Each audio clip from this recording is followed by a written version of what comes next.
Ah bon, d'accord. Ah, il faut pas que tu bouges, toi. Il faut que je me bouge, il faut que je me fasse. Voilà, ça va. Je peux y aller? Oui, oui, D'accord.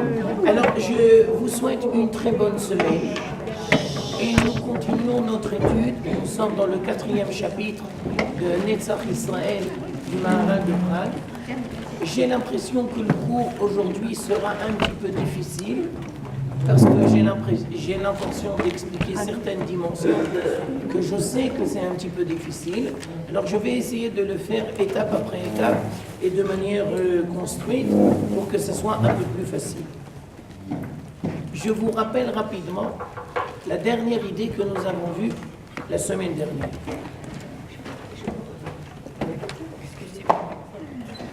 Chacun d'entre nous se devra d'apprendre à gérer correctement sa vie. Et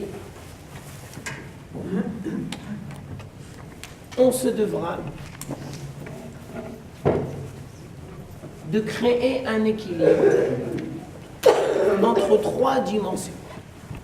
Alors je vous rappelle les 3 dimensions. La première dimension, c'est la santé physique. Et on se devra de prendre soin, de gérer correctement sa santé physique. Maintenant, je voudrais, par la même occasion, rentrer dans le cours d'aujourd'hui. La santé physique, c'est la pureté du corps. Et donc, si on gère correctement la santé physique et la pureté du corps, on ne tombera pas dans les fautes qui ont un rapport avec les relations sexuelles interdites. Et on se devra de gérer correctement les énergies que nous avons en nous. Et ne jamais tomber dans les excès sexuels. Deuxième dimension de la vie humaine. On se devra de gérer correctement les sentiments. Et on devra apprendre à purifier, cette fois-ci, son cœur. Et donc, il y a des sentiments que l'on doit apprendre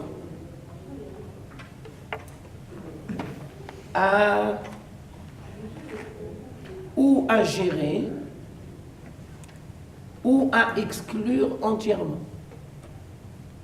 La haine, la jalousie. Et donc, je me permets d'attirer l'attention que la Gemara va nous raconter qu'il y avait un grand sage qui s'appelait Rabbi Yehuda Hanassi et qui avait beaucoup de problèmes de digestion. Et la Gemara dit qu'il allait 13 fois par jour aux toilettes. Alors le Rav Kook, dans son commentaire de la Gemara, pose la question, mais pourquoi on a besoin de nous raconter cette dimension qu'il allait 13 fois par jour aux toilettes? Apparemment, ça semble déplacé et ça semble complètement futile. Alors le Rav Kook va dire que les toilettes, c'est aussi une image. Une image. Et de la même manière que l'on se doit, entre parenthèses, normalement, de faire une douche tous les jours pour être propre au niveau corporel, et qu'on se doit normalement, quand on est en bonne santé, d'aller aux toilettes tous les jours pour pouvoir extraire. Alors de la même manière, on doit faire un travail avec les mauvais sentiments et on doit les extraire. On ne doit pas garder en nous des mauvais sentiments. Je vous rappelle que l'outil par excellence pour gérer ces sentiments, c'est la parole.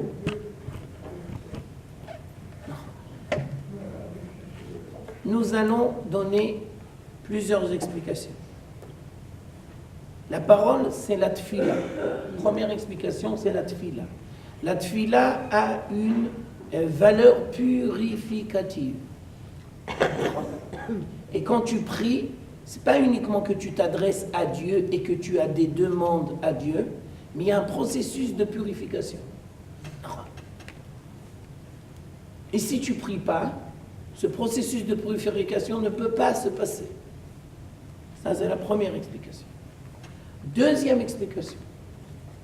Au cas où il y a des tensions dans ta relation avec les gens qui t'entourent, au cas où il y a des situations qui ne te satisfont pas, et tu es blessé, ou bien contrarié, tu te devras d'en parler. Tu ne dois pas te bouffer de l'intérieur. Avec la personne concernée. Et tu dois apprendre à ouvrir les plaies et à faire sortir le pur pour créer une nouvelle situation nette, propre, claire. Si tu engranges en toi des mauvais sentiments, alors d'abord, dans un premier temps, ça va avoir des répercussions sur la santé. Mais après, ça va aussi avoir des répercussions sur l'être. Ça veut dire que tu vas être dans un état perpétuel de contrariété ou d'amertume. Que Dieu vous bénisse, madame. Amen. Tu vas être sans arrêt insatisfait, critique. Ça, c'est très mauvais pour l'être. Ça, c'est les symptômes d'une situation qui n'a pas été nettoyée. Alors, des fois, on n'est pas capable de le faire sur le moment. D'accord? Mais n'empêche qu'on ne doit pas se cacher la vérité. Je vous rappelle que les Chachamim nous ont enseigné. Nous avons l'interdiction d'haïr notre prochain.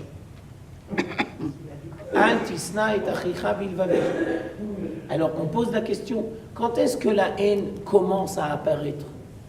Alors les Chachamim vont dire, si pendant 3 jours et 3 nuits, tu es dans l'incapacité d'aller voir la personne et de lui parler, sache que tu t'embarques dans une voie qui risque à la fin du compte de t'amener à la haine. Ça veut dire la haine, c'est l'incapacité de gérer correctement un dysfonctionnement dans les relations avec son prochain.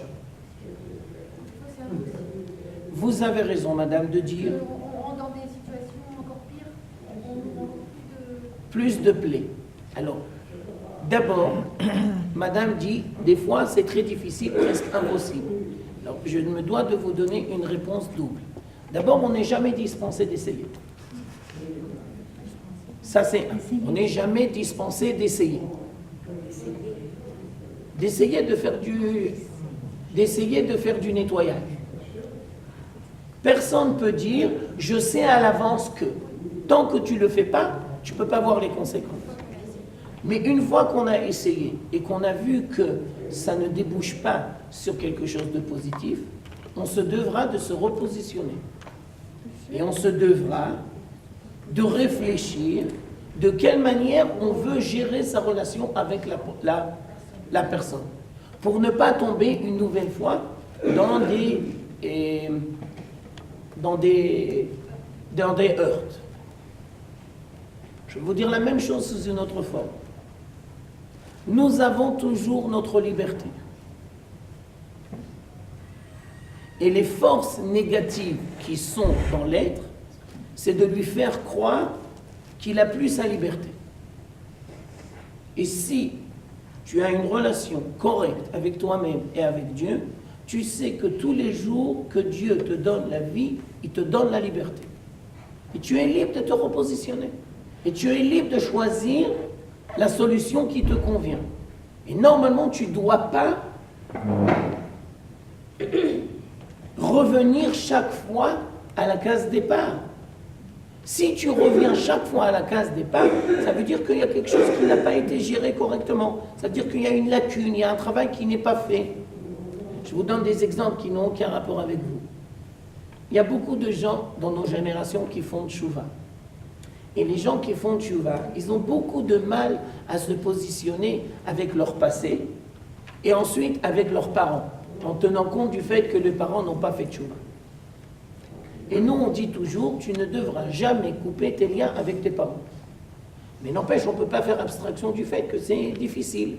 Et que quand tu vas chez tes parents, par exemple, le Shabbat, et que toi, tu fais Shabbat, mais qu'eux ne font pas Shabbat, c'est difficile à gérer.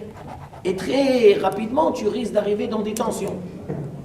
Alors, par exemple, dans ce domaine-là, nous, on dit, mais personne n'a dit que tu dois aller voir tes parents Shabbat. Tu es libre de choisir que si tu t'aperçois que c'est trop compliqué pour toi ou trop compliqué pour tes parents et que ça va déteindre sur les relations, eh bien va en semaine. Non. Ça veut dire que tu es toujours libre de trouver une solution. D'un côté, tu ne dois pas te couper de tes parents et d'un autre côté, tu dois apprendre à gérer correctement ta relation avec tes parents. Je m'excuse de vous donner cet exemple, mais c'est un exemple vrai. J'ai une élève, elle a 22 ans, d'accord? Grâce à Dieu, elle s'est mariée la semaine dernière. Alors, sa mère était au mariage, pour lui faire plaisir. Mais elle lui a dit, avant le mariage, après le mariage, je coupe les relations avec toi. S'il vous plaît, 2 minutes. Et le motif qui est mis en évidence, c'est tu as décidé d'aller vivre dans la vieille ville de Jérusalem, dans le quartier musulman, et en aucune manière, je suis prêt à accepter une chose pareille. Alors je me dois de te dire, je coupe les liens avec toi. Alors, si vous me demandez mon avis, c'est pas une erreur, c'est une bêtise de la part de la mère. Elle voit à court terme et elle ne voit pas à long terme. Va lui expliquer. Et je m'excuse de vous dire, mais quand il n'y a pas une santé des sentiments, alors on est têtu, bête et méchant. Alors on doit tout faire pour ne jamais être têtu, bête et méchant. Tu as le droit de ne pas être d'accord avec ton entourage, mais tu ne dois pas porter atteinte. Tu as le droit de respecter tes sentiments, mais tu dois aussi apprendre à légitimiser les sentiments de l'autre. Et tu ne dois pas tomber dans la méchanceté. Maintenant, on ne va pas parler de cette femme-là, parce que c'est un exemple que je vous fais part. Mais il faut savoir aussi que des fois, de la part des parents, il y a de la manipulation affective. Ben, toi, tu n'es pas censé tomber dans le bateau. Et si les parents dysfonctionnent et qui font de la manipulation affective, à la limite, c'est eux qui ne prennent pas correctement leurs responsabilités. Toi, tu ne dois pas forcément rentrer dans leur jeu. Je m'excuse, on ne va pas rentrer là-dedans parce que ce sont des sujets qui sont très douloureux. Mais n'empêche que c'est le sujet. Alors je vous donne encore un autre exemple. Des fois, ça arrive que les jeunes couples, ils ont des difficultés financières. D'accord? Alors, ça arrive généralement souvent. Ça arrive. D'accord? Alors bon, eux, ils ne réfléchissent pas toujours, sans doute. Et c'est ce qu'ils connaissent. Alors ils vont voir leurs parents. Eh bien, sache que cet argent-là que tu vas recevoir, des fois, il est empoisonné, cet argent. Et cet argent-là, tu dois savoir ne pas l'accepter. Parce que tu vas rentrer dans un phénomène de dépendance et les parents vont se sentir obligés de s'investir dans ta vie de couple de manière... Et donc, on explique, les parents doivent apprendre à donner sans attendre. Et des fois, ils doivent aussi dire, excuse-moi mon fils, excuse-moi ma fille, je ne peux pas, c'est trop difficile pour l'instant, je ne peux pas t'aider. J'essaierai de t'aider dans une autre manière ou dans une autre phase. Ça veut dire que tu dois créer toujours une relation limpide où chacun n'a jamais peur de dire exactement ce qu'il ressent, de peur de blesser l'autre ou de peur de ne pas avoir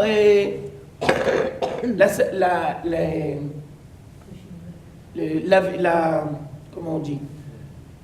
La continuité des relations. Voilà, exactement. Je ne sais pas exactement comment le dire. Pas couper. Voilà, c'est ça. De peur de couper les plombs, de peur de couper la relation. Alors des fois, on se tait et on ne veut pas dire exactement ce qu'on pense parce qu'on a peur des conséquences négatives. Mais ça, ce n'est pas une bonne solution. Ça peut exister à court terme, mais pas à long terme. Et normalement, quand il y a une vraie relation, tu n'as pas peur de dire ce que tu penses. Et on peut le dire, ça ne commence pas entre la relation parent-enfant, ça commence d'abord entre la relation de l'homme avec son épouse. Il doit avoir une sincérité, et il doit avoir une limpidité, et il doit avoir aussi une confiance mutuelle. Je vous donne encore un troisième exemple. Ça, c'était il y a à peu près 3-4 semaines. Alors, il y a une fille aussi de 20 et quelques années, une élève à moi. Alors, elle me dit... je sors avec quelqu'un et je ne sais pas si je dois lui faire part de mon passé. Entre parenthèses, elle voulait dire « je ne suis plus vierge ». Alors, je lui dis « dans un premier temps, tu n'es pas obligé de faire partager l'autre de ton secret personnel. » Surtout que tu ne sais pas si ça va être le vrai. Mais d'un autre côté, j'ai l'impression que si tu veux créer une vraie relation, alors tu te devras d'apprendre à le dire à un certain moment. Parce que ce n'est pas pensable qu'il va l'apprendre après. Ça, on ne fait pas des choses pareilles. Ou bien ça remonte déjà à plusieurs années. Il y avait une dame qui avait une maladie mentale, et quand elle s'est mariée, elle ne l'a pas dit à son mari. Et ça, tu ne peux pas faire des choses pareilles. Tu ne peux pas créer une vraie relation avec un individu s'il n'y a pas une limpidité et une sincérité et une confiance. Encore un autre exemple. Quand tu rentres dans ta cuisine chez toi à la maison, tu ne vas jamais poser la question à ta femme « Excuse-moi mon amour, c'est caché ou c'est pas caché? C'est quoi la hashgacha chez toi ?» Mais tu es complètement timbré. Tu dois créer un état de confiance mutuel. Et donc, normalement, c'est des questions qu'on ne pose pas. Alors tout ça, c'est pour expliquer que de la même manière que nous avons la santé physique et que la déchéance sexuelle, c'est le contraire de la santé physique. Alors de la même manière, nous devons créer des vraies relations. Et le contraire des vraies relations, c'est la violence. Et l'expression par excellence de la violence, c'est le crime. Shfichut damim. Alors, la santé physique, le contraire, c'est Gilou Yarayot. C'est les relations sexuelles interdites. Ensuite, la relation avec son prochain équilibrée, le contraire, c'est Shfichut damim. Ça veut dire la violence. Mais on risque de tout faire passer. Si des fois on dit la vérité, Oui, madame. ça risque de faire passer le coup. Non, Ça parce risque que, de- non, parce qu'on explique, on doit apprendre à faire attention au fond et on doit apprendre aussi attention à faire à la forme. Mais la vérité, on est obligé de la dire, on ne peut pas se cacher la vérité. Mais quand on donne la vérité, des fois le couple est dissous. Alors ça veut dire qu'il a été mal construit, ça veut dire qu'il y a des dysfonctionnements. Oui, on ne peut pas Mais le là, dire. qui n'est on sait pas- pas. Maintenant, Les questions maintenant après. je vais vous dire encore un autre truc. Je ne sais pas exactement à quoi vous faites allusion, mais ça demande beaucoup de sagesse de savoir à qui dire, comment le dire, à qui le dire et est-ce qu'il faut le dire. Si on ne t'a pas demandé, alors ne dis pas. Mais si c'est une relation que tu vis forcément avec la personne, c'est ton mari, c'est ton épouse, c'est tes enfants, Tu ne peux pas te cacher la vérité, c'est impossible. C'est jouer avec le feu. C'est jouer avec le feu. Si c'est une tierce personne, ça c'est une grande question. Est-ce qu'elle doit dire, elle ne doit pas dire, de quelle manière, dans quelles conditions? Est-ce qu'on lui a demandé, est-ce qu'elle ne lui a pas demandé? Est-ce que la personne est prête à écouter? Est-ce qu'elle n'est pas prête à écouter? Et moi, je n'ai pas parlé d'une tierce personne. Moi, j'ai parlé de quelqu'un de ton entourage de très proche.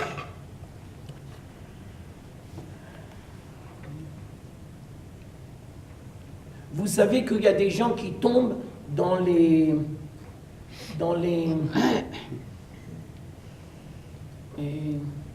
jeux avec l'argent, comment on dit?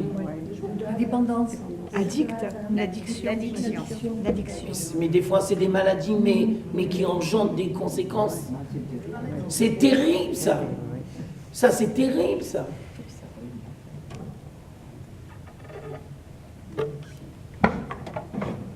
Alors, normalement, quand tu grandis correctement dans la Torah, tu dois apprendre à gérer correctement la santé physique, la santé des sentiments, et maintenant, troisième dimension, la santé spirituelle et intellectuelle. Et donc, comment ça s'exprime, la santé intellectuelle et spirituelle? Eh bien, tu dois être capable de dire: je ne sais pas, je ne connais pas, je n'ai pas étudié le sujet, laisse-moi du temps pour réfléchir. Et d'un autre côté, quand tu t'aperçois que tu as une grille d'analyse qui est négative ou qui est manquante, eh bien, tu dois apprendre à la changer. Et tu dois apprendre à te créer un modèle positif d'analyse. Par exemple, alors maintenant je vais vous donner des exemples. Malheureusement, on est tous malades et la communauté d'Israël est malade, bien entendu. Tu crois dans les superstitions? Non. Dans le superstition. Ça, c'est une manque de compréhension de la Torah. Oui. Ben ouais, tu dois approfondir ton regard et tu ne devras jamais tomber dans le fil rouge sur le chemin du côté. T'es timbré. T'es timbré.